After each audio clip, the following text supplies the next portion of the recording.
목표와의 거리 950m.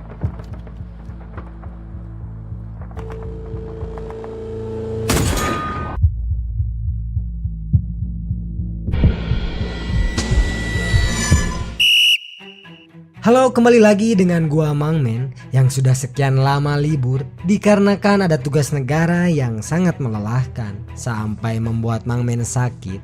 Tapi demi kalian, Mangmen kembali lagi untuk menghibur kalian dengan berbagai alur cerita film-film terbaru dengan intonasinya yang datar. Tentunya film-film recommended bagi kalian yang malas nonton film tapi ingin tahu alur ceritanya. Oke, kali ini Mangmen akan menceritakan alur drama Korea tentang perjalanan Jeongjian, seorang wanita gelis yang mengharuskan dia mengambil alih bisnis pamannya, yaitu Jeongjinman, yang tewas dibunuh oleh orang yang berusaha merebut bisnisnya. Oke, daripada kebanyakan spoiler di awal, mari kita ke alur ceritanya. Cekicrot.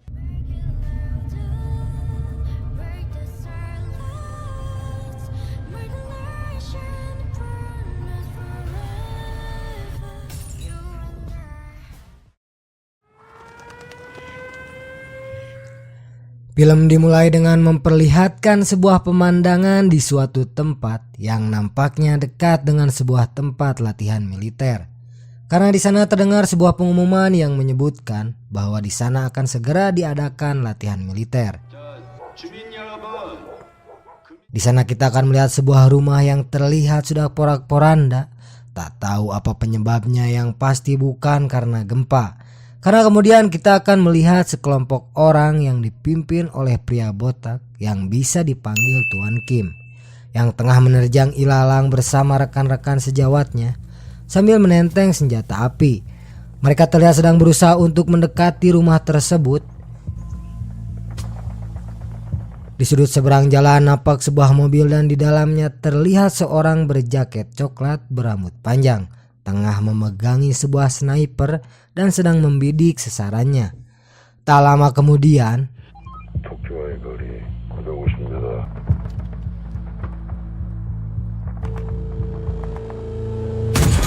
peluru pun ditembakkan dan hampir saja mengenai wajah seorang wanita yang ada di dalam rumah tersebut.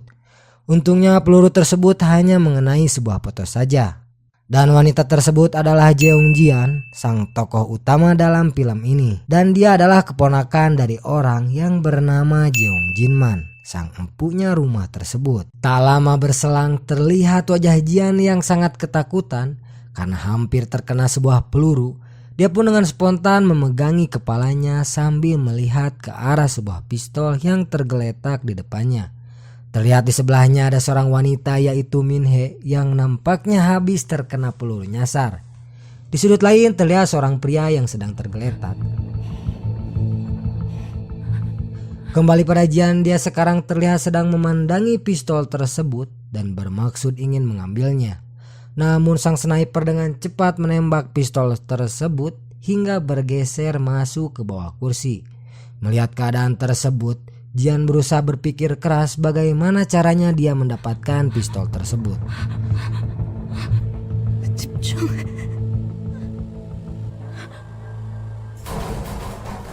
Teringatlah dia akan pesan sang paman. Lalu kita pun dibawa flashback ke masa lalu, di mana Jian dan pamannya sedang menonton TV. Di sana terlihat mereka sedang mengobrol tentang bagaimana cara menggunakan titik buta. Bahwa sang paman mengajarkan kalau setiap tempat selalu ada titik butanya. Dan kalau kita bisa memanfaatkan titik buta dengan benar, maka kau bahkan bisa selamat dari lubang api sekalipun. Teringat akan pesan pamannya, Jian pun kemudian terlihat berusaha untuk memanfaatkan titik buta sang sniper. Dia mengambil sebuah sapu dan sepotong cermin untuk mengetahui di mana titik buta sniper tersebut. Kemudian dia mengarahkan sapu dan cermin tersebut ke arah pandangan sang sniper.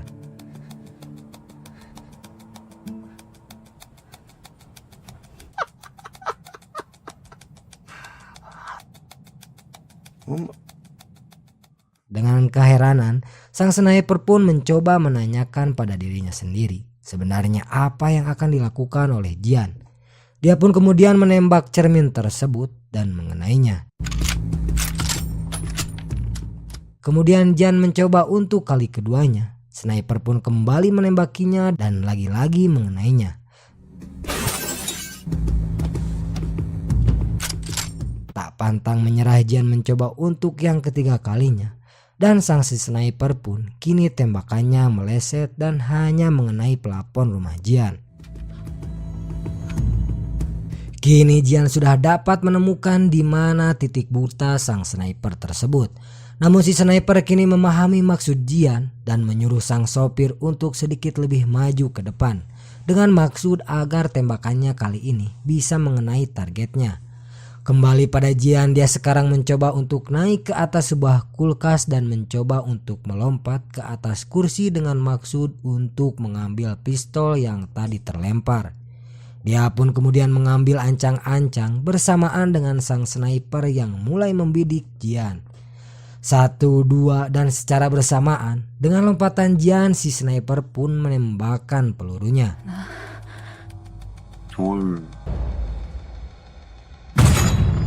Set, tunggu dulu. Gimana menurut kalian? Apakah mengenainya atau tidak? Oke, daripada penasaran, kita lanjut lagi. Jangan lupa ngopi dulu. Dan untungnya peluru tersebut hanya melintas begitu saja di atas tubuh Jian. Setelah Jian berhasil sampai ke kursi tersebut, walaupun dia merasakan kesakitan, tapi dengan sekuat tenaga dia berusaha bangkit demi mengambil pistol tersebut. Namun karena sulit dijangkau, dia pun kemudian membalikkan kursinya. Dan alangkah terkejutnya dia, ternyata di bawah kursi tersebut tersimpan sebuah senjata. Naon ngarananya? Naon itu? Yang dengannya dia bisa membidik si sniper dan balas menembaknya. Tatkala si sang sniper mencoba membidik Jian kembali, dia melihat Jian sudah siap dengan senjatanya. Film pun flashback ke beberapa hari sebelumnya, di mana Jian terlihat sedang berada di kantor polisi dan seorang pria yang babak belur. Dia nampak sedang diinterogasi oleh polisi karena memukuli pria tersebut. Polisi pun memeriksa CCTV. Nampak di dalam rekaman CCTV Jian memukuli seorang pria omes atau otak mesum dan cabul yang memasuki toilet wanita. Jian merasa tidak bersalah, namun polisi mengatakan pria tersebut akan menuntutnya dan meminta Jian untuk mendatangkan walinya untuk berdamai dengan pria tersebut. Jian pun dengan sangat terpaksa mencoba menelpon pamannya, yaitu Jeong Jinman. Namun alangkah terkejutnya dia ketika seorang polisi dari Polsek Yeongcheon tersebut mengabarinya bahwa pamannya Jinman telah meninggoy. Jian pun terlihat menaiki taksi online untuk mendatangi tempat pamannya tersebut. Di tengah perjalanan Jian kembali teringat akan kisahnya dengan pamannya ketika sedang berbenah di apartemen Jian. Di situ terlihat bahwa Jinman sedang memasang teralis besi di jendelanya. Dengan penasaran Jian bertanya, untuk apa Jinman melakukan hal tersebut. 어떤 미친 도둑이 5층까지 안 됐어. 그리고 이 못장 이게 20살 여대생 방에 어울리는 가구라고 생각해? Kemudian Jinman menjelaskan kalau seandainya suatu saat terjadi baku tembak, Jian bisa berlindung di lemari besi anti peluru yang sudah Jinman siapkan. Dengan terkekeh Jian pun tertawa melihat tingkah pamannya tersebut. Jian menyebutkan bagaimana mungkin akan terjadi baku tembak di kamarnya tersebut. Jinman pun hanya bisa diam mendengar hal itu.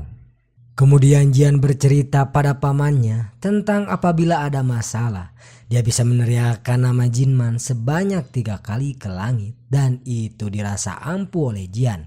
Karena pemilik toko yang mencurangi gajinya mengalami kecelakaan ketika Jian menyebut nama Jinman sebanyak 3 kali. Terdengar sangat tahayul bukan? Namun itu sungguh mujara bagi Jian. Namun dengan wajah dinginnya sambil memandangi kartu mahasiswa milik Jian, Jinman mengatakan bahwa dialah yang telah membuat pemilik toko tersebut kecelakaan dan mematahkan tangan dan kakinya. Kemudian Jinman memotret kartu mahasiswa tersebut. Seolah Jian tak mau kartunya dipoto, dia pun mengambil kartu tersebut dan mengomeli pamannya dengan mengatakan bahwa dia telah melewati batas. Namun dengan tenang Jinman menjelaskan bahwa apabila seorang tentara mati mereka biasanya menyelipkan nomor identitasnya di gigi mereka.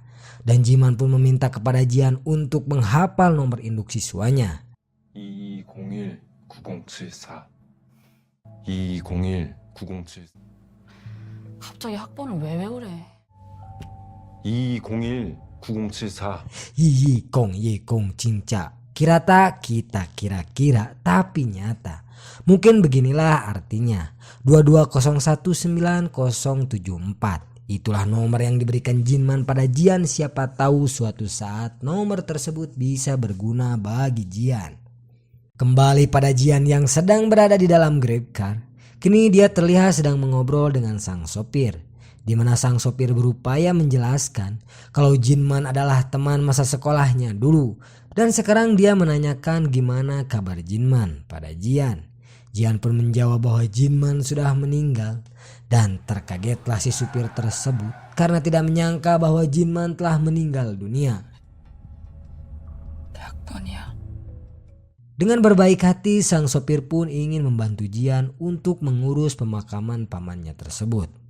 Sesampainya di rumah sakit Hang Sang Gyungge, Jian akhirnya bisa melihat jasad pamannya untuk yang terakhir kalinya dengan didampingi oleh petugas rumah sakit tersebut. Setelah melihat jasad pamannya yang mengalami luka di bagian leher, Jian pun dengan penasaran mencoba bertanya pada petugas tersebut bahwa biasanya kalau orang yang bunuh diri itu selalu menyayat pergelangan tangannya, tapi kenapa Jinman malah menyayat lehernya? Dia curiga mungkinkah Jinman bukan bunuh diri melainkan dibunuh. Namun dengan cekatan petugas rumah sakit tersebut menyebutkan bahwa menurut hasil otopsi bahwa dia dinyatakan bunuh diri. Oleh karena itu dia akan mengirimkan hasil otopsinya kepada Jian. Namun Jian menolaknya dan menerima keputusan rumah sakit tersebut bahwa pamannya bukan dibunuh melainkan bunuh diri. Sekilas sebelum jasad Jinman dimasukkan kembali ke dalam, Jian melihat ada sebuah tato di kaki kiri Jinman. Tato tersebut bertuliskan Morte help.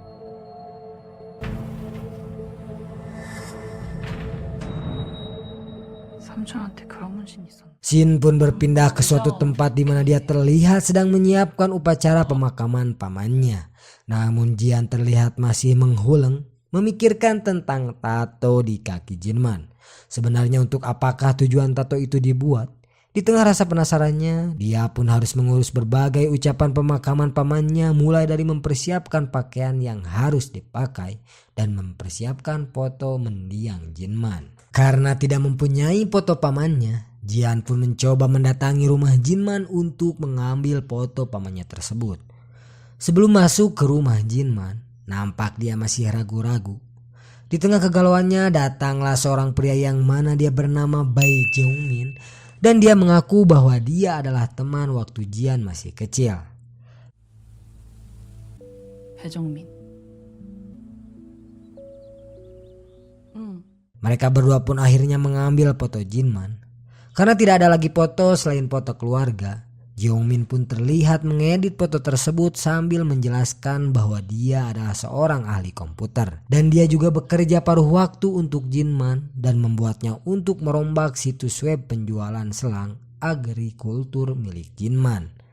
Dia juga orang terakhir yang berhubungan dengan Jinman. Dan dia pun mengetahui bahwa Jinman bunuh diri di kamar mandi. Oleh karena itu dia menawarkan diri untuk membersihkan kamar mandi tersebut dan menyuruh Jian untuk fokus mengurus pemakaman Jinman saja. Karena dirasa Jeongmin orang baik, Jian pun akhirnya menyetujuinya. 내가 화장실 좀 정리해 줄까? 그래주면 정말 고맙겠다. 고마워, 배정민. 너 걱정하지 말고 삼촌 장례 잘 치러. 나도 금방 끝내고 갈게. Shin pun berpindah di mana Jian sudah berpakaian serba hitam dan berada di pemakaman Jinman. Dengan didampingi sang sopir taksi, Jian pun menyambut para tamu yang datang. Mulai dari teman sekolah Jinman sampai tetangga sekitar tempat Jinman tinggal. Lalu datanglah dua orang kembar ke tempat tersebut. Di sana terlihat sang sopir taksi berusaha menyapa mereka berdua. Namun dia dicuekan begitu saja. Tak lama kemudian dia berbincang dengan Jian dan memberitahukan bahwa si kembar tersebut bukanlah warga tempat Jinman tinggal, melainkan orang luar. 동네에 모르는 사람이 어딨냐? 저거 다 외지인이에요 저거. 저 쌍둥이 동네 사람 아니에요? 아이, Kembali pada Jeongmin yang sedang membersihkan kamar mandi. Dia nampak kelelahan dan memegangi cangkengnya. Namun selang beberapa saat dia nampak memandangi suatu tempat di sudut kamar mandi tersebut dan mencoba untuk membuka lemari tersebut, dan dia pun menemukan sebuah HP jadul yang diduga milik Jinman. Kembali pada acara pemakaman, di sana terlihat sang sopir tengah menangis kejer di hadapan Jian. Dan teman-teman Jinman yang lain pun nampak sedang minum dan mengobrol tentang masa lalu mereka. Dan Jinman, di mana salah satu dari ketiga orang tersebut adalah orang yang pernah dihajar oleh Jinman, dan yang satunya mengatakan bahwa Jinman sangatlah populer di waktu mereka sekolah. Setiba mereka merasa penasaran kenapa Jinman bisa bunuh diri dan sebenarnya apakah pekerjaan Jinman yang sesungguhnya. Yang satu mengatakan kalau Jinman adalah seorang ketua geng tawon Makopo, namun teman yang satunya lagi mengatakan bahwa itu tidaklah benar dan sebenarnya Jinman adalah seorang mata-mata anti Korea Utara yang bekerja untuk PIN. Mereka pun terus berdebat hingga akhirnya sang sopir dagang menghampiri dan mengatakan bahwa Jinman adalah orang yang telah menyelamatkan mereka tatkala mereka kesusahan dengan memberikan jumlah uang yang begitu banyak. Di tengah obrolan tersebut terlihat bahwa Jian sedang memandangi foto Jinman dan mengatakan dalam hatinya selama 10 tahun dia tinggal bersama Jinman, namun dia tidak mengetahui apa-apa tentang Jinman. Keesokan harinya ketika acara selesai, tibalah saatnya kremasi. Di sana kita bisa melihat peti mati yang berisi jenazah mulai dibakar. Setelah selesai mereka pun mengantarkan abu jenazah ke tempat peristirahatan terakhir. Sebelum naik bus nampak Jeongmin menawarkan diri untuk ikut ke pemakaman dan perjalanan pun dimulai.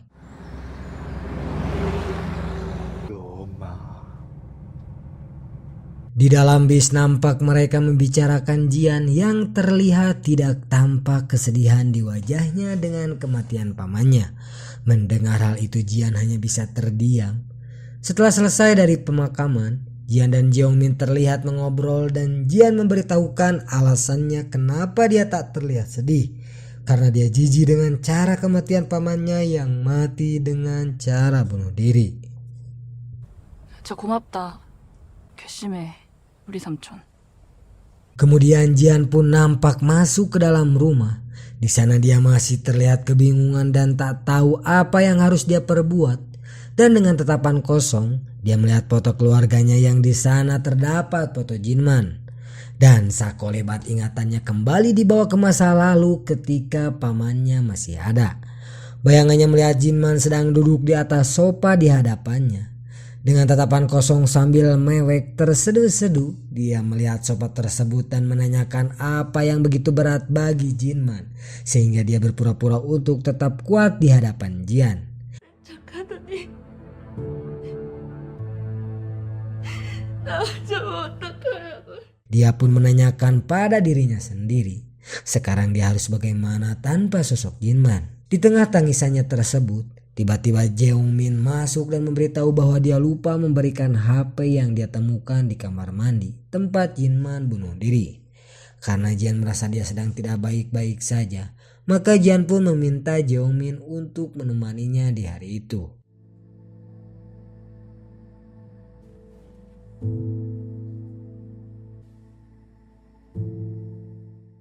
Setelah memberikan handphone tersebut, Jian kemudian mencoba membuka handphone milik Jinman dan alangkah terkejutnya.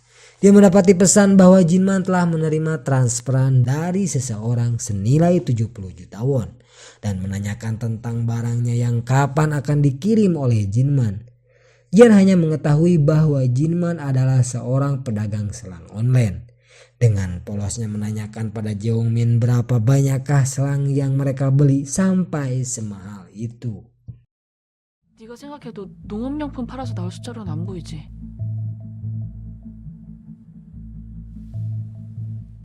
Tak berhenti sampai di situ, Jian kembali dibuat terkejut dan Olohok dengan total saldo milik Jinman yang mencapai 180 miliar won.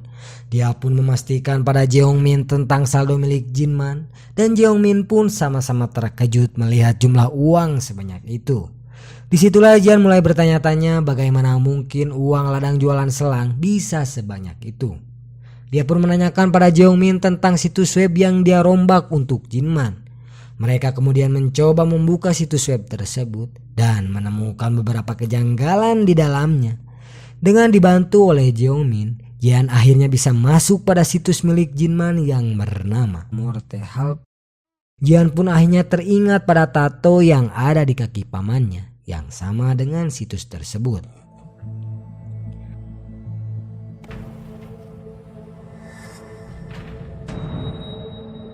삼촌한테 그런 문신 있어. Setelah situsnya dibuka, ternyata di dalamnya terdapat situs jual beli online senjata api ilegal. Di tengah rasa kebingungan Jian, tak lama kemudian ada pesan masuk yang menanyakan tentang kapan barang pesanannya akan dikirim. Akhirnya Jian pun menjawab pesan tersebut bahwa dia mengatakan tokonya akan segera tutup dan meminta nomor rekening agar uangnya yang sudah ditransfer bisa dikirim kembali. Namun secara tiba-tiba sang pembeli menebak bahwa Jinman sudah mati. Kemudian dia meneruskan bahwa Jian pun harus mati hari ini juga. Alangkah terkejutnya Jian mendapati pesan tersebut. Kemudian Jeongmin mematikan komputer tersebut. 지안아 이런 거 신경 쓰지 마. 미친놈이야 미친놈. Di tengah kebingungan mereka tiba-tiba ada suara telepon rumah berbunyi. Jian pun mencoba mengangkat telepon tersebut. Ternyata yang menelepon adalah seorang wanita yang bernama Su Minhye yang mengaku sebagai guru bahasa Tionghoanya Jinman. Di tengah obrolan tersebut Jian mendapatkan pesan di HP-nya yang berbunyi, "Jangan sampai orang lain yang membunuhmu." 저기 괜찮으면 잠깐 안에 들어가서 기다리면 안 될까요? 대문이 열려 있어서 들어와 봤어요. Lalu Shin pun memperlihatkan 3 drone yang sedang terbang menuju rumah Jinman. Shin pun berpindah di mana kali ini Minhye terlihat sedang bersiap untuk mengambil sebuah senjata di belakang mobilnya. Terlihat senjata itu cukup besar daripada ukuran senjata pada umumnya. Dan drone pun nampak berterbangan. Lalu Minhye tengah bersiap untuk menembakkan senjatanya. Dan entah apa yang terjadi karena kemudian Shin pun flashback kembali ke beberapa tahun ke belakang. Di mana kita diperlihatkan pada sebuah acara pemakaman ibu dari Babang Jinman. Yang mana terlihat Jinman dan kakaknya sedang berdebat. Ternyata Jinman meminta pada kakaknya untuk mengotopsi ibunya karena kelihatannya ada yang aneh dengan kematian ibunya. Sementara itu sang kakak bersikeras bahwa ibunya meninggal karena sebab penyakit yang dideritanya. Perdebatan pun terhenti karena sang kakak ipar melerai mereka berdua karena jangan sampai para tetangga tahu kalau mereka tidak akur. Tiba-tiba saja Jian yang kala itu masih kecil memecahkan guci yang berisi mendiang ibu Jinman. Sontak saja mamahnya memarahinya karena Jian tidak bisa diam. Akhirnya Jian pun disuruh pulang bersama Jinman.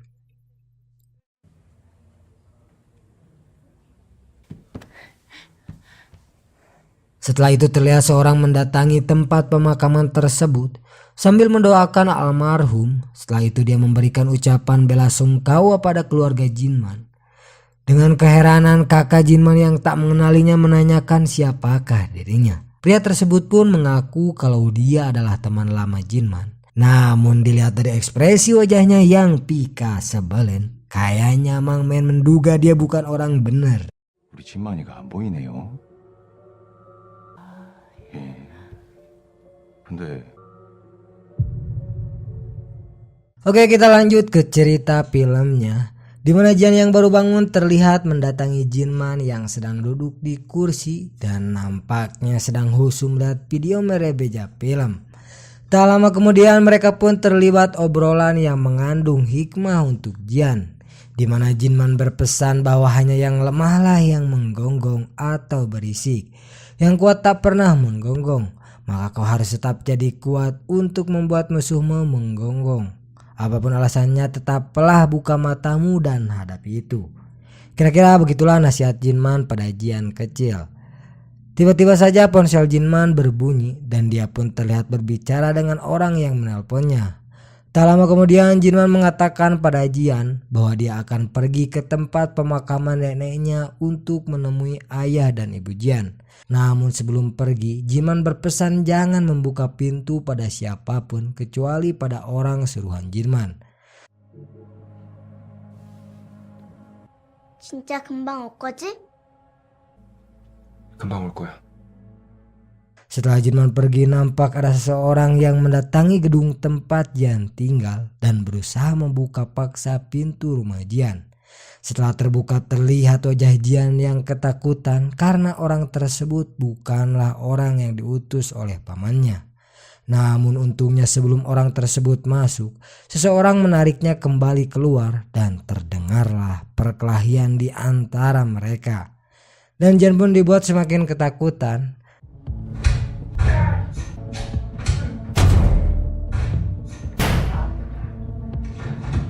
Tak lama orang suruhan Jinman pun berhasil masuk dan menenangkan Jian, lalu menyuruh Jian untuk masuk kamar dan menguncinya.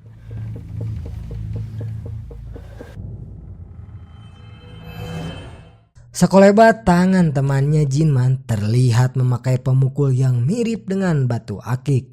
Karena mungkin saja teman Jinman menyangka orang jahat tersebut tidak sendirian. Dan benar saja seseorang yang bisa Mang Men panggil dengan nama Agus datang. Karena wajahnya mirip sekali dengan tetangga Mang Men. Si Agus pun terlihat menaiki tangga dan menuju rumah Jian. Dengan mengendap-endap dengan sebuah pistol di tangannya. Dia pun masuk ke rumah Jian, nampak Jian yang ketakutan di dalam kamar kembali mendengarkan perkelahian di antara mereka. Jian yang ketakutan mencoba melihat keadaan dan dia melihat teman Jinman tergeletak dan tangannya yang ada batu akiknya terlihat akan dipotong.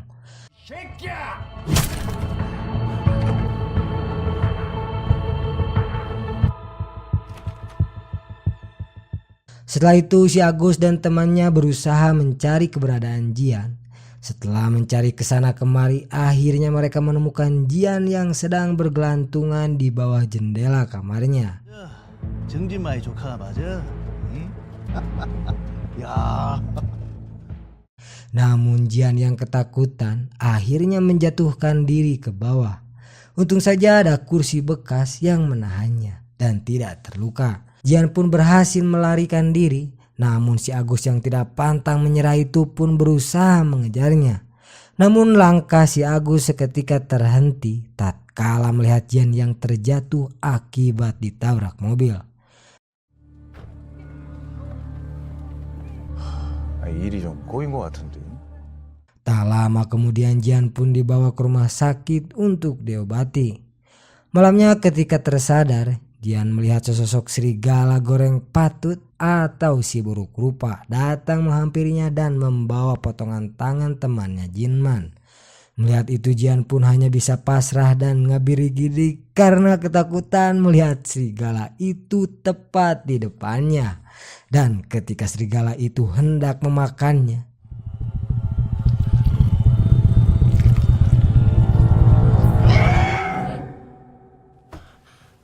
Jian pun terbangun. Ternyata itu hanya mimpi, guys. Scene pun berlanjut setelah Jian terbangun dari tidurnya. Dia pun berlari keluar ruangan karena takut kalau si Agus dan teman-temannya masih mengejarnya. Dan benar saja, si Agus yang penasaran masih saja menyusul Jian sampai ke kamarnya di rumah sakit. Untung saja Jian sudah melarikan diri. Dengan langkah kecilnya Jian berusaha berlari untuk menghindari kejaran si Agus. Dengan cara menuruni tangga, menyadari bahwa dirinya sedang dikejar, Jian pun mempercepat larinya dan berusaha bersembunyi dengan harapan si Agus tidak menemukannya. Dengan menghilangkan rasa takutnya, Jian pun bersembunyi di kamar mayat rumah sakit tersebut. 차 아직 못 갔어. Jian pun akhirnya dengan terpaksa memasuki tempat penyimpanan mayat, dan ternyata yang dia masuki adalah tempat mayat ibunya sendiri. Dengan sedih dia pun kemudian memeluk ibunya tersebut. Namun Agus yang tahu bahwa Jian masuk ke kamar mayat terus mengikutinya, dan dengan sigap dia memasuki kamar mayat tersebut. Setelah beberapa lama akhirnya dia menemukan keberadaan Jian. Namun sebelum sempat membuka lemari mayat tersebut, Jinman terlebih dahulu datang dan perang tembak-tembakan pun terjadi.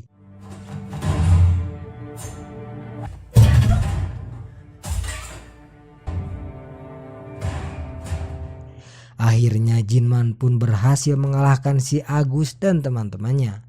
Setelah itu dia membawa Jian yang tertidur di lemari mayat karena ketakutan.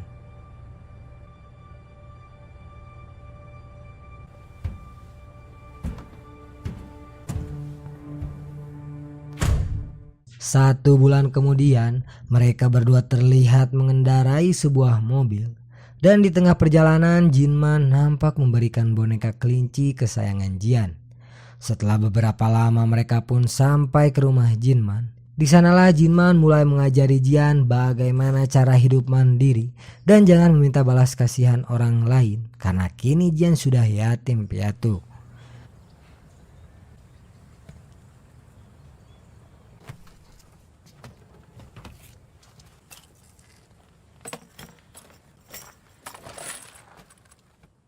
Di malam harinya Jian yang terlihat gelisah dan tak bisa tidur, Jinman pun mencoba menghampiri dan melihat keadaannya. Jian kecil yang mungkin shock berat atau trauma atas apa yang telah menimpanya, yang tak pernah ia bayangkan sebelumnya. Kehilangan orang yang ia sayangi yaitu ayah, ibu beserta neneknya di hari yang hampir bersamaan. Melihat keadaan Jian, dalam hatinya Jinman tampak menyesal dan berkata, mungkin kalau dia tidak pulang untuk menemui keluarga besarnya, Jian sekarang mungkin masih mempunyai orang tua. Jinman pun hanya bisa menyesali dan menampari dirinya sendiri atas apa yang telah terjadi.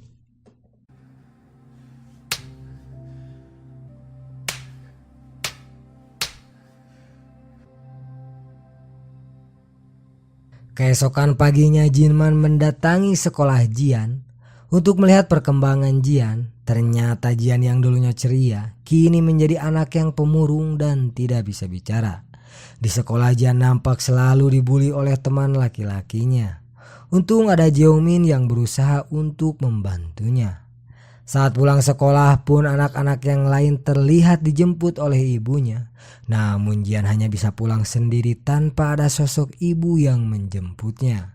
Di tengah perjalanan pulang, pamannya datang, namun Jian yang sudah terlanjur basah kuyup tidak mau naik mobil pamannya. Akhirnya Jinman pun meninggalkannya begitu saja.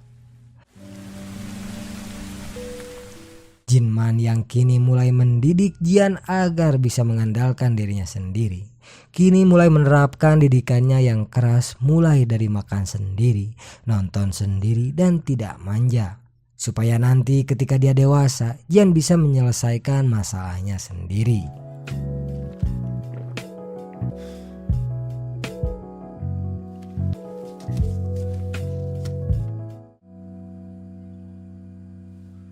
Scene pun berpindah. Kali ini kita akan melihat Jian yang kembali dibully oleh teman-temannya dengan cara mengurungnya di sebuah gudang.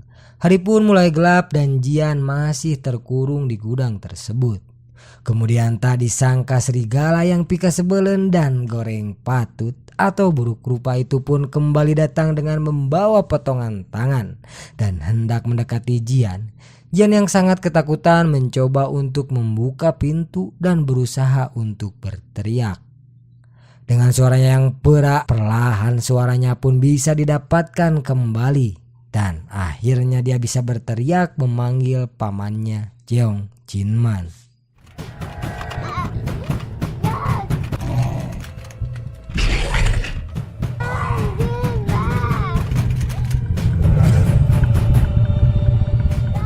Dan akhirnya Jinman pun datang dan membuka pintu gudang tersebut.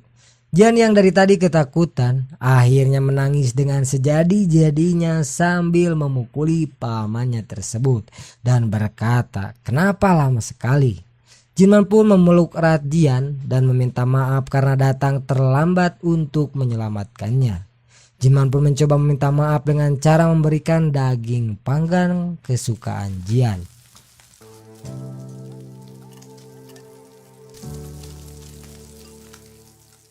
Dan Shin pun kembali kepada Jian dewasa, di mana Jian masih memegangi telepon dan Min Hye yang mencoba masuk ke dalam rumah.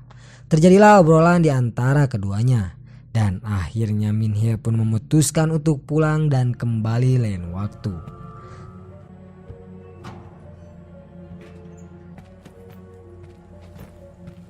Tak lama berselang HP Jian pun berbunyi dan terdapat sebuah pesan misterius yang mengatakan bahwa jangan sampai orang lain membunuhmu. Aku sendiri yang akan membunuhmu. Jian di tengah kegalauan tersebut, Jeongmin meminta Jian untuk melihat komputer pamannya yang telah ia retas dan mencoba masuk ke akun Morte Help milik Jinman. Ternyata situs web tersebut khusus dioperasikan untuk anggota yang berwenang. Jeongmin pun menjelaskan kepada Jian bahwa para anggota bisa mendapatkan kode berdasarkan nilai mereka. Hanya anggota berwenang dengan kode operator yang bisa berbelanja di Morte Help. Tak semua barang yang bisa dibeli dengan kode yang diberikan. Setiap kode punya kualitas berbeda. Anda bisa membeli barang sesuai kode kualifikasi. Jeongmin pun menambahkan ada sekitar 4 kode.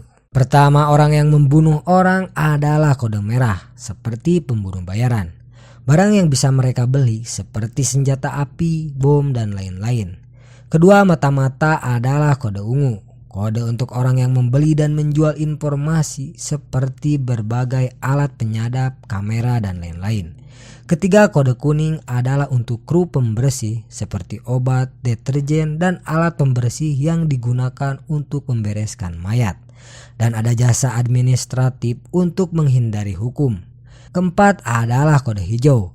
Orang yang menerima kode hijau dari Morte Help tak boleh menyerang kode hijau jika seorang melanggarnya dan menyerang kode hijau. Semua yang berkode harus mempertaruhkan nyawanya dan melindungi kode hijau.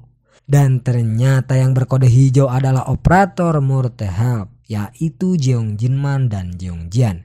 Jian pun merasa tak percaya dan menganggapnya tak masuk akal. Di tengah ketidakpercayaan Jian, tiba-tiba saja rumahnya bergetar bagaikan diterjang gempa 8 skala Richter. Jian dan Jeongmin pun akhirnya memeriksa sebenarnya apa yang terjadi. Betapa kagetnya mereka setelah melihat pagar depan rumahnya hancur berantakan.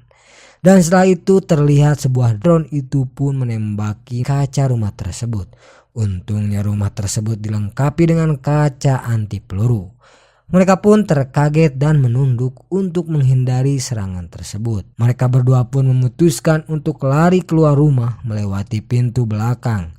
Namun di sana nyatanya sudah nampak satu drone lagi dan drone itu pun menembaki mereka. Lagi-lagi pintu itu pun anti peluru. Memang canggih nih rumah. Mereka pun kembali ke dalam rumah dan selanjutnya drone kembali datang dan kali ini drone pengebom yang menghampiri mereka.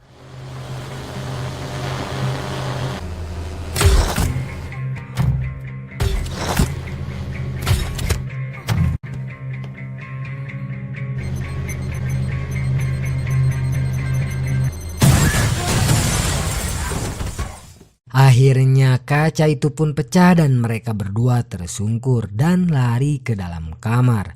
Namun Jeongmin yang hampir tertembak hanya bisa ngesot di lantai. Jeongmin pun mencoba menghindari serangan drone dengan cara nyumput di dalam lemari anti peluru. Sementara itu drone pun terus merangsak masuk ke rumah dan mengincar sasarannya. Kali ini Jeongmin yang sedang nyumput pun disasar oleh drone tersebut. Dia pun hanya bisa pasrah di dalam lemari dideredet oleh drone itu. Jian yang melihat itu mencoba menolong Jeongmin dengan cara mengetepel drone itu.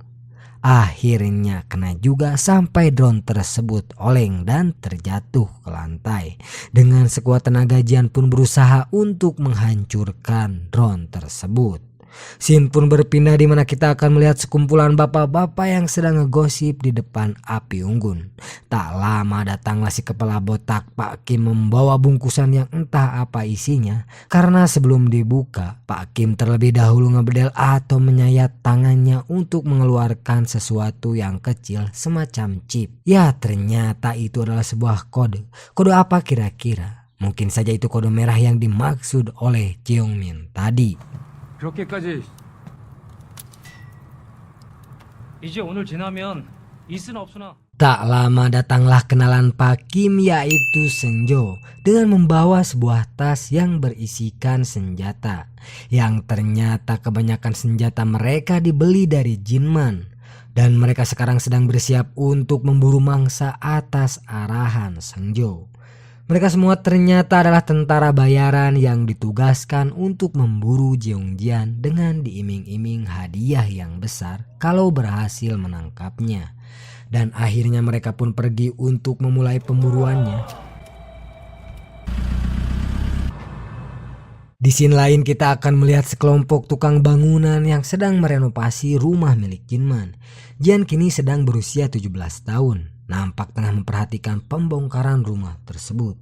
Kemudian Jian mempertanyakan pada Jinman bahwa rumahnya terlihat baik-baik saja, kenapa harus direnovasi. Sang tukang pun menjelaskan bahwa rumah ini terlihat aman, padahal tidak aman. Jawabannya masih penuh teka-teki untuk apa sebenarnya yang sebagus itu direnovasi. Jian pun hanya bisa penasaran dan mengiyakan jawaban sang tukang.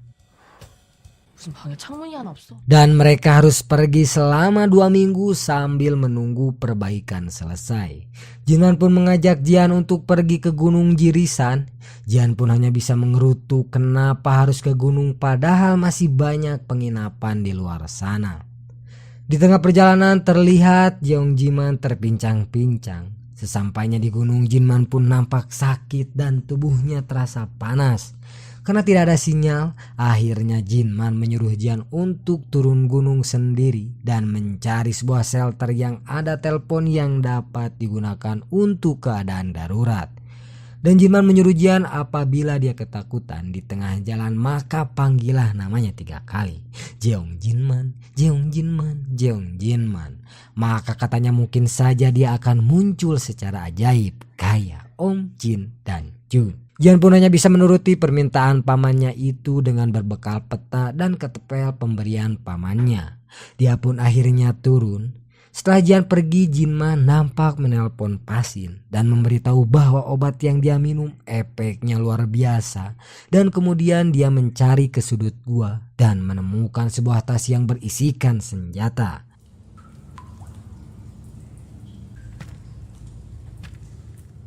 Kembali pada Jian setelah sampai di tempat yang dimaksud, Jian pun mencoba membuka pintu shelter itu dan mencari tempat telepon itu berada. Namun alangkah terkejutnya dia setelah melihat sekawanan serigala sedang mencabik dan kembali tangan itu muncul lagi bersamaan dengan serigala pika sebelin itu. Dan seketika serigala itu mencoba untuk menyerang Jian. Dan Jian pun hanya bisa mundur dan terjatuh karena ketakutan. Serigala jeleknya melihat itu mencoba kembali mendekati Jian. Jian pun mengambil ketepel yang dia bawa dan berusaha untuk menembak serigala tersebut. Percobaan pertama meleset. Namun yang kedua kalinya dia teringat akan ucapan pamannya bahwa yang lemah hanya bisa menggonggong, yang kuat tidak akan menggonggong. Maka kau harus kuat, apapun itu tetap buka mata dan hadapi. Akhirnya tembakan yang kedua mengenai serigala tersebut. Kemudian terdengar suara tembakan. Betapa terkejutnya dia, ternyata Jinman lah yang menembak para serigala yang lain. Dan begitulah Jinman mendidik Jian supaya menjadi seorang yang hebat dan pemberani. Di tengah jalan pulang, Jian masih kesal dengan Jinman karena mendadak sembuh dan juga mempunyai senjata. Dia mempertanyakan kenapa Jinman hanya memberinya ketepel sedangkan ada senjata api. Benar-benar paman yang baik hati. Keesokan harinya nampak Jian sedang belajar untuk menggunakan ketepel. Jinman pun datang dengan membawa pistol dengan bermaksud untuk mengajarkan pada Jian bagaimana cara menggunakannya. 다음 집 가다 뒀고. Tujuannya supaya suatu hari apabila terdesak Jian bisa membela diri dengan memakai pistol tersebut. Seiring berjalannya waktu, Jian pun akhirnya bisa merakit dan menggunakan pistol tersebut. Dan scene pun berpindah di mana terlihat Jian sedang berusaha menghancurkan drone yang datang ke rumahnya dan mencoba untuk menyerang Jeongmin. Setelah drone-nya hancur, dia pun mengambil pintu lemari anti peluru yang tergeletak di lantai untuk dijadikan pelindung dirinya dan Jeongmin dari serangan drone yang lainnya. Dan benar saja, setelah keluar dari kamar, nampak sebuah drone menghampirinya dan menembaki mereka berdua.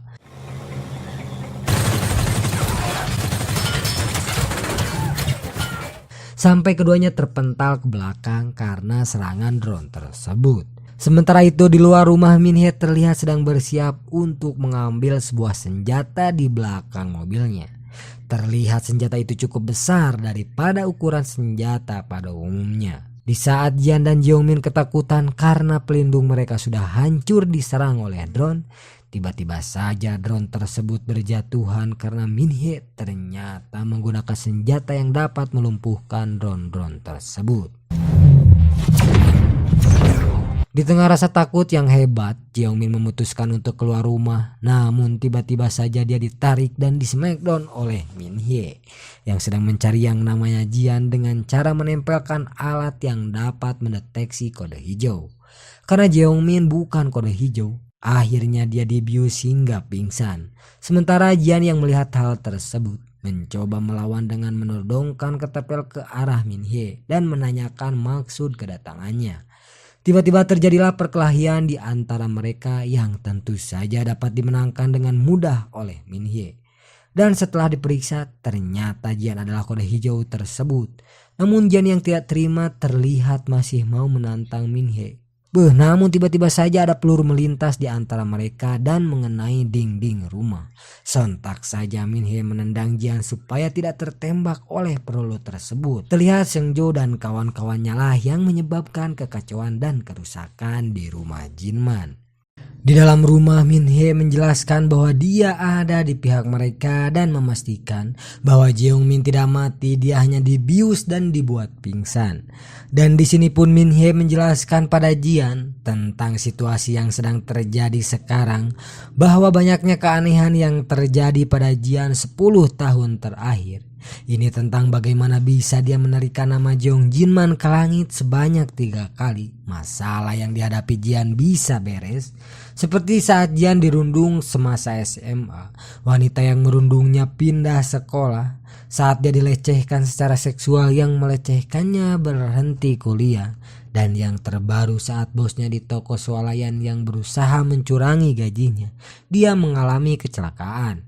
Semuanya bisa diselesaikan karena ada sebuah kode hijau yang tertanam di tangan Jian dan Jeong Jinman. Semua orang yang berkode wajib melindungi kode hijau. Oleh karena itu semua orang yang berkode bergerak saat Jian meneriakkan nama Jeong Jinman.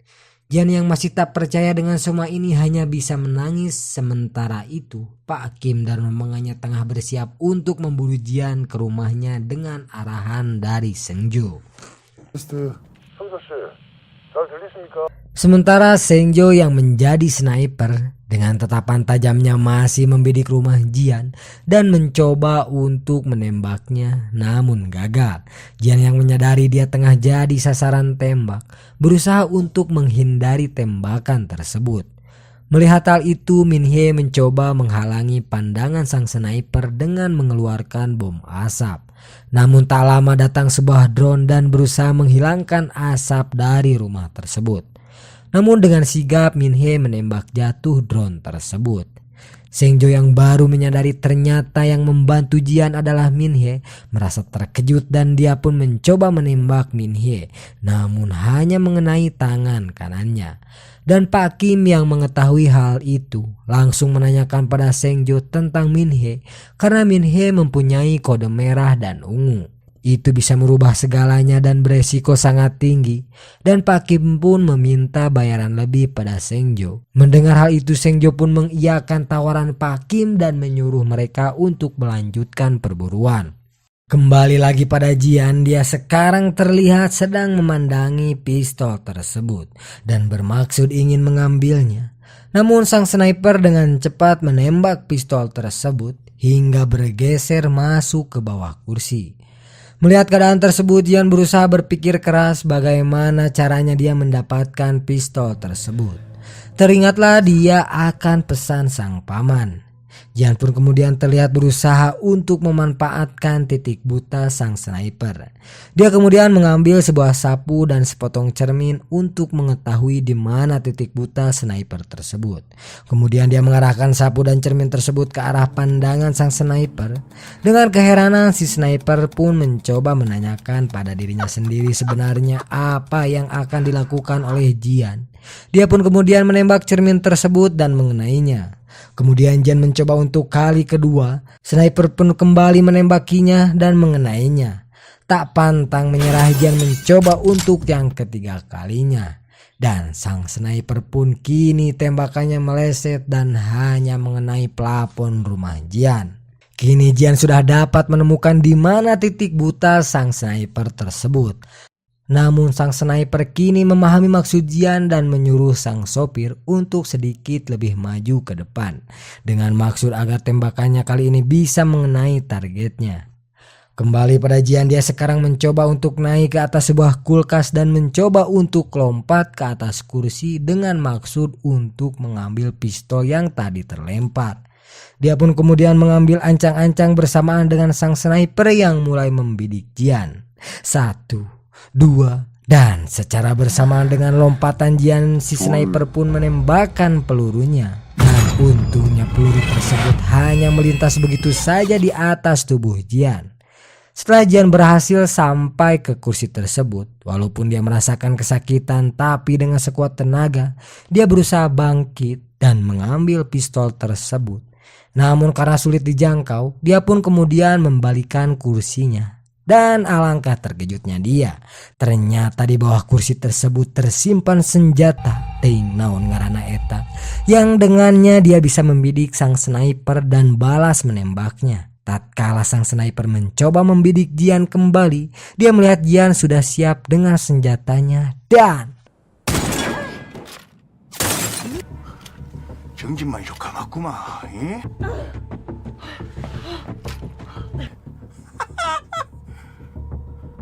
kembali lagi pada Jian setelah berhasil menembakkan peluru, dan kini Min Hye berusaha untuk meyakinkan Jian bahwa dia benar-benar ada di pihaknya.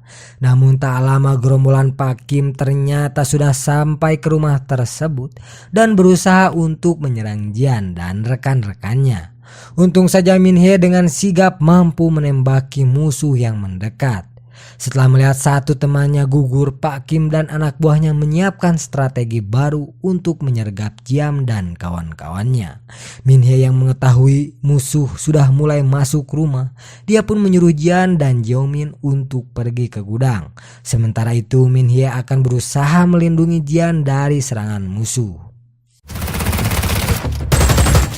Jian dan Jeongmin pun pergi ke gudang dengan berbekal pintu anti peluru.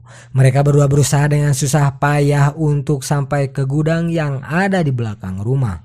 Namun Seng Jo tidak diam saja. Melihat Jian pergi menuju gudang, dia menginstruksikan pada Pak Kim untuk segera bergerak menyusul mereka ke gudang.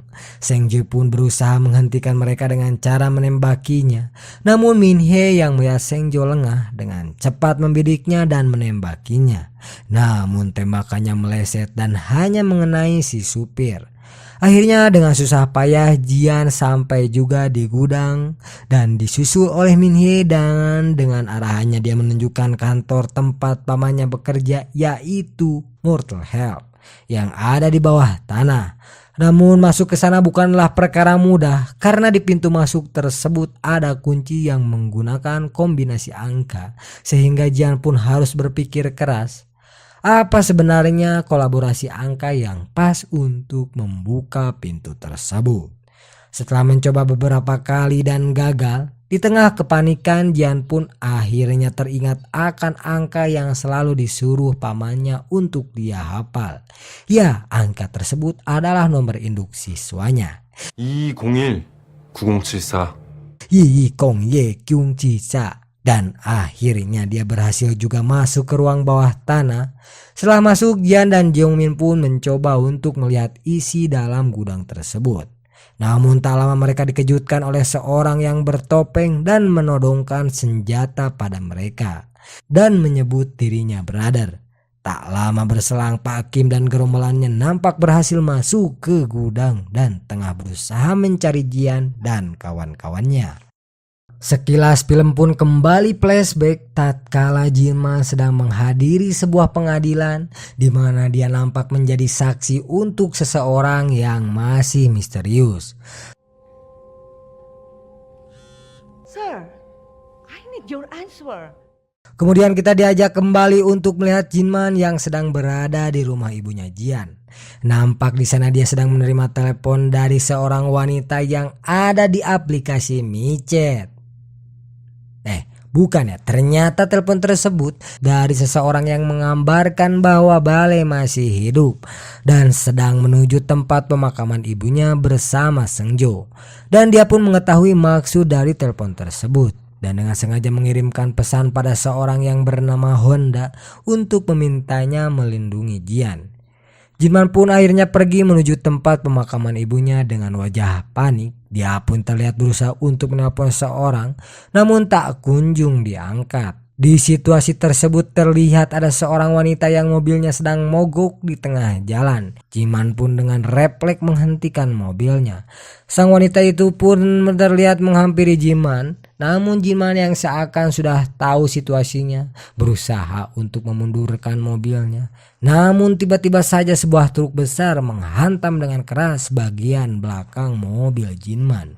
Dan ternyata mereka adalah orang-orang yang sedang mengincar Jinman. Dan berondongan tembakan secara bertubi-tubi ditunjukkan pada Jinman. Kembali berpindah kepada Pak Kim dan gerombolannya yang sedang berada di gudang Jinman. Mereka belum sadar kalau sebenarnya Min Hye sudah siap di dalam dan menunggu mereka. Dan dengan cerdik Min Hye pun memadamkan lampu gudang supaya dia bisa dengan mudah melumpuhkan mereka satu persatu. Dengan kemampuannya yang luar biasa, dia mulai bergerak dan menyasar satu demi satu musuh yang ada di gudang tersebut. Sekilas aksi tersebut mirip film action box office Hollywood.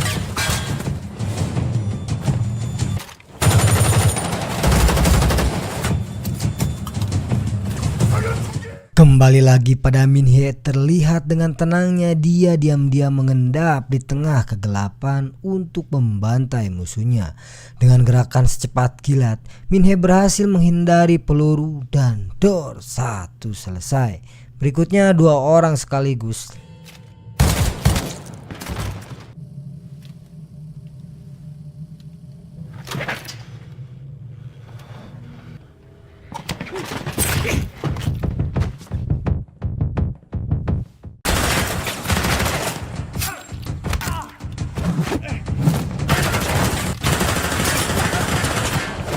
Namun karena pelurunya tak terkontrol, akhirnya atap gudang tersebut terkena peluru. Pak Kim yang melihat itu menyuruh anak buahnya untuk menembaki langit-langit gudang supaya cahaya bisa masuk. Namun hal tersebut tak menghalangi aksi gila Min Hye yang dengan tepatnya melemparkan pisau tepat mengenai sasarannya.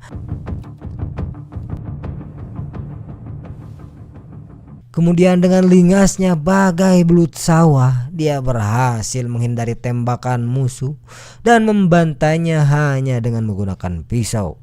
Sekarang tiba lagi giliran Pak Kim, namun kali ini Min Hye mendapatkan lawan yang cukup seimbang. 이렇게 어두운 데선 감이 떨어지셨네요. Di mana terjadilah pergelutan yang cukup sengit di antara mereka. Terlihat Min Hye yang hampir saja kalah, namun dengan kecerdikannya dia berhasil mengalahkan Pak Kim.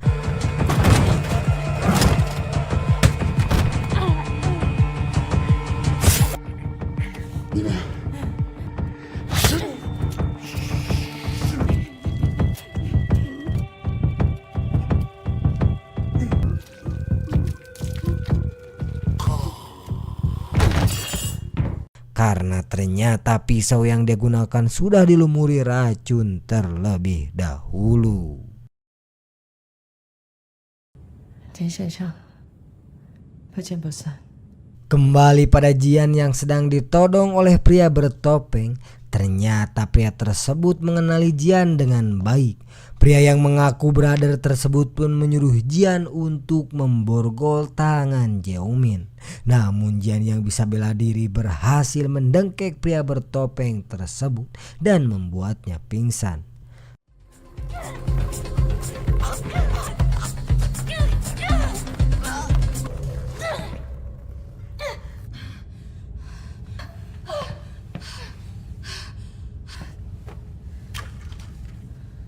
Namun Shin pun kembali flashback ke beberapa tahun silam, di mana Jian yang kala itu masih berambut panjang tengah bermain tornado bersama seorang pria yang sekilas mirip Mang Men. Setelah selesai mereka pun nampak berboncengan dengan mesra. Setelah sampai di rumah Jian, aroma-aromanya nampak akan ada adegan 18 plus-plusnya. Di tengah sang pria sedang nyosor dan Jian sudah nampak pasrah. Tiba-tiba Jinman pun datang dan mengganggu keromantisan di antara mereka. Aduh, gagal maning. Jian pun hanya bisa kesal melihat kelakuan pamannya tersebut. 우리 삼촌이에요. 5만 원에 고쳐줄게. 고등학생이 오토바이 타는 거 불법 아니야? 아이 사장님 너무 쫀스러. 그냥 또 어때? Keesokan harinya Jian yang sedang bekerja sebagai pramusaji di sebuah toko kembali bertemu dengan sang pujaan hati. Namun kali ini pria tersebut nampak berusaha menjaga jarak dari Jian dan pergi begitu saja. Dan Jian pun nampak kecewa dibuatnya. Setelah pulang ke rumah nampak Jian mempertanyakan perlakuan pamannya pada pacarnya tersebut. Dengan kalem dia menjelaskan bahwa dia ingin yang terbaik buat Jian. Namun Jian yang merasa hidupnya berbeda dari orang lain, akhirnya dia berusaha untuk tidak tinggal dengan pamannya dan bisa bebas melakukan apapun kehendaknya. Namun Jinman yang mendengar hal tersebut kembali memberikan tantangan pada Jian. Apabila dia ingin pindah, syaratnya dia harus bisa memukul wajahnya 1 kali saja, baru dia bisa pindah dari rumah Jinman. Mendengar hal tersebut, Jian pun merasa tertantang dan berusaha untuk memukul wajah pamannya tersebut. Namun ternyata itu bukanlah hal yang gampang bagi Jian. 설거지 네가 해. Keesokan paginya Jian terlihat sedang belajar mengendarai forklift yang dilatih oleh Pasin, orang kepercayaan Jinman. Di tengah latihannya, Jian yang melihat Jinman yang tengah lengah berusaha memundurkan forkliftnya dan memojokkan Jinman dengan niat supaya bisa memukul wajahnya. Namun dengan gesitnya bagaikan tupai secepat kilat, dia bisa menghindari pukulan Jian. Jian yang masih kesal berusaha untuk mengejar Jinman, namun dihalangi oleh Pasin. Karena kesal, Jian pun akhirnya mencoba untuk memukul Pasin. Namun Pasin ahli Muay Thai dengan mudah mendengkek Jian dan dengan kode dari Jinman, Pasin pun membuat Jian pingsan. Di saat terbangun, Jian yang menyadari dirinya dibuat pingsan oleh orang kepercayaan pamannya hanya bisa marah dan pergi meninggalkan mereka berdua. 간격을 그거를 계속 그렇게 못 맞춰. 지안 일어났다. 아, 어떡해. 전진만 뻔뻔하네. 너가 시켰잖아. 야, 내가 시켰잖아.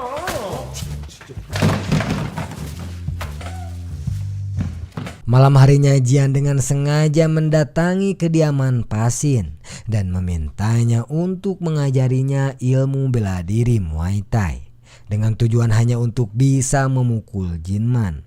Dan Pasin pun menyetujuinya dengan biaya yang lumayan mahal bagi Jian. Dengan berat hati Jian pun mengiyakan syarat yang diberikan Pasin. Akhirnya mereka berdua sepakat dan Pasin pun membawa Jian ke belakang rumahnya, tepat di mana mereka akan belajar Muay Thai. dan latihan pun dimulai. First lesson. Makaba.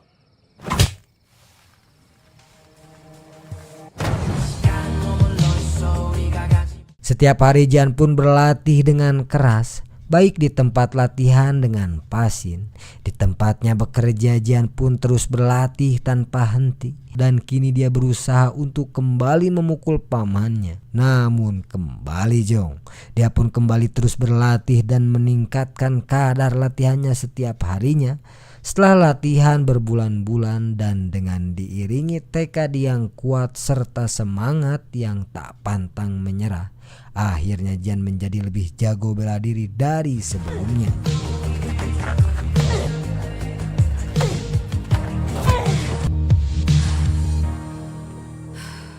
Di suatu malam saat Jian pulang dari belanja, dia melihat sekumpulan berandalan sedang mengganggu seorang wanita.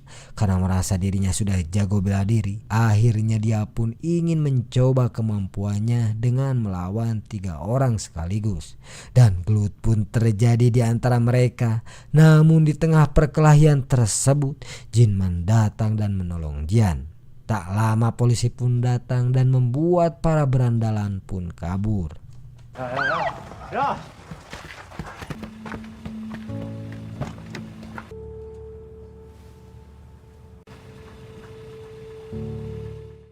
Di dalam mobil nampak tangan Jinman yang diperban karena terluka oleh pisau tadi. Dia pun kembali memberikan nasihat pada Jian. Walaupun dia sudah lebih kuat dan jago karena belajar dari Pasin, namun itu tak cukup untuk mengalahkan pria yang membawa pisau. Dan lain kali Jinman menyuruhnya untuk lari saja. Dan di malam itu juga ketika Jian datang kembali ke tempat Pasin, ternyata Pasin sudah tidak ada dan Jian hanya mendapatkan sebuah ikat rambut yang dititipkan pada polisi. Tanda bahwa dia sudah lulus dari latihannya. Jian, you are no more Gunbeni. Scene pun kembali berpindah di mana Jian kali ini sedang melihat rekaman CCTV bersama Jeongmin. Ternyata CCTV tersebut mengawasi seluruh keadaan rumah Jinman dan ada satu CCTV yang mengarah ke kamar mandi. Sontak saja Jian pun marah pada orang yang bertopeng yang telah memata-matainya. Jian yang marah seketika menendang dan menodongkan pistol sambil menginterogasinya. Namun seolah-olah lelaki tersebut tahu keadaan yang sedang terjadi dan berusaha untuk menjelaskan dan memberitahu bahwa situasinya akan semakin rumit dan akan lebih banyak lagi orang yang datang. Dia meminta pada Jian sebaiknya Minhye harus segera ditolong dan diberi amunisi baru. Sementara itu Jeongmin berusaha untuk menyalakan lampu. Ketika lampu dinyalakan, ternyata pria bertopeng itu menderita Siroderma.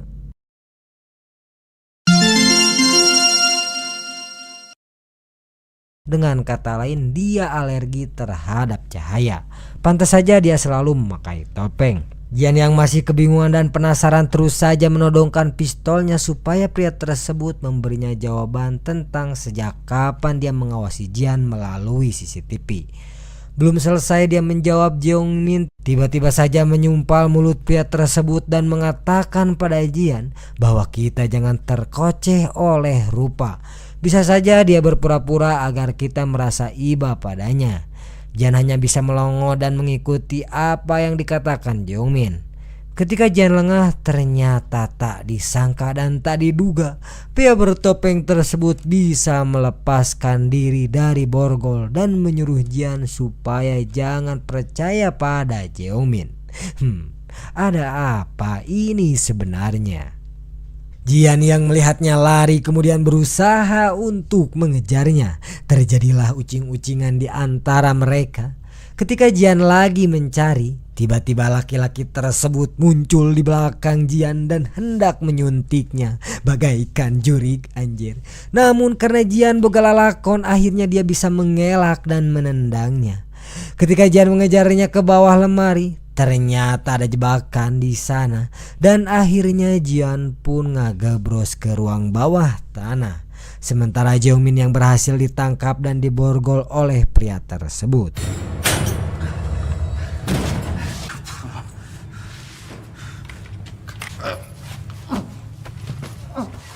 Kemudian kini pria tersebut nampak berkomunikasi dengan Jian yang ada di bawah tanah dan dia menyuruh Jian untuk menuruti setiap perkataannya. Dia pun menyuruh Jian untuk membuka sebuah laci yang di sana terdapat sebuah buku panduan penyerahan Mortal Help. Dia pun dengan seksama membacakan poin demi poin yang intinya bahwa sekarang Mortal Help menjadi milik Jian dan laki-laki tersebut sekarang jadi pegawainya.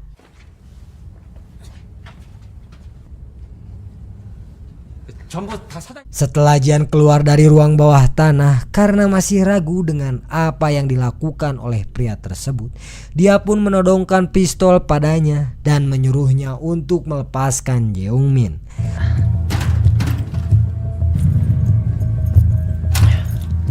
Setelah Jeongmin lepas, jerot, pukulan pun mendarat kepadanya.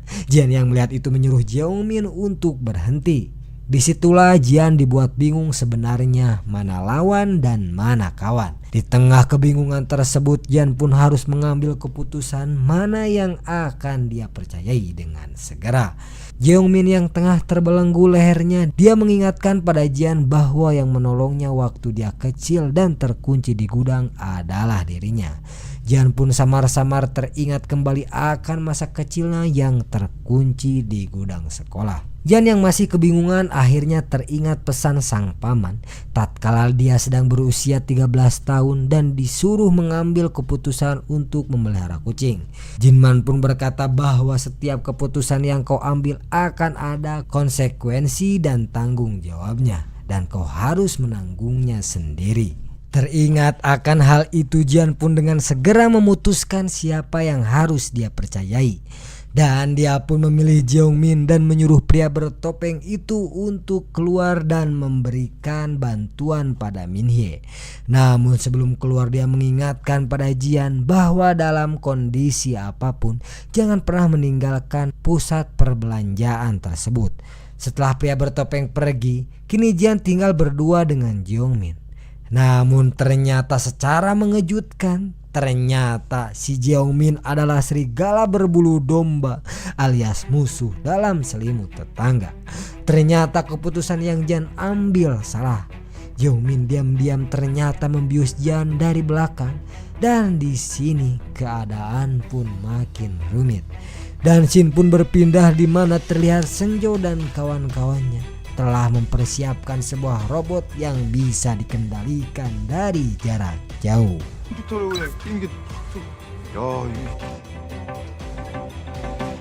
Dan sampai di sini dulu Mang Men menemani kalian karena Mang Men harus ngabuburit dulu. Cukup sekian dulu hari ini. Jangan lupa tunggu kelanjutan drama ini. Poho biar nggak kelewatan video terbaru Mang Men. Nyalakan dulu loncengnya dan jangan lupa subrek dulu atuh cuy. Oke, see you next video. Bye bye.